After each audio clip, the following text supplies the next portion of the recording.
Magandang araw sa inyong lahat. Mahilig ka bang lumabas ng gabi sa probinsya? O naranasan mo na bang umalis ng madilim pa at kailangan mong maglakad papasok ng trabaho o eskwela? Tunghayan ang ating kwento ngayong araw na ito tungkol sa isang ilaw sa dilim at maghanda sa pagpasok ng takip silim.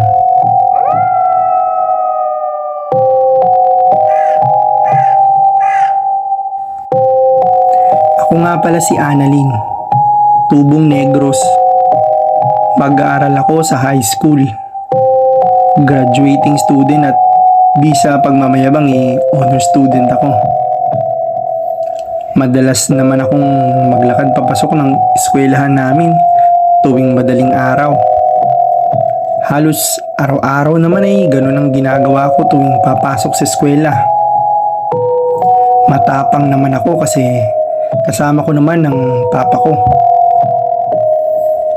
Halos inaabot din ng isang oras ang lalakarin namin mga estudyante bago kami makarating sa eskwelahan namin. Mahirap man kailangan tiisin kasi syempre kahit mahirap lang kami, mataas naman ang pangarap ko sa buhay. Gusto kong maging isang guro para matulungan kong matuto ang ibang mga kabataan sa eskwela na magkaroon ng sapat na edukasyon para sa kanilang kinabukasan.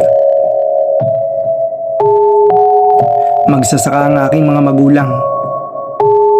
Salat man kami sa kayamanan ay masasabi ko naman na binusog naman kaming magkakapatid ng pagmamahal ng aming mga magulang. At dun pa lang sa parte na yun ay mayaman na kami. Noong una, takot ako. Lalo na nung elementary ako kasi naalala ko nun may kaklase akong palakwento ng mga nakakatakot na bagay sa amin nung elementary pa lang ako na kesyo kapag madaling araw daw kami pumasok ay may mga nagpapanggap na hayop daw sa daan. Pero yun pala ay mga aswang pa lang mga ito. O di naman kaya ay may mga engkanto daw na nangunguha ng mga bata at dinadala sa kaharian nila at di na nakakabalik pang muli.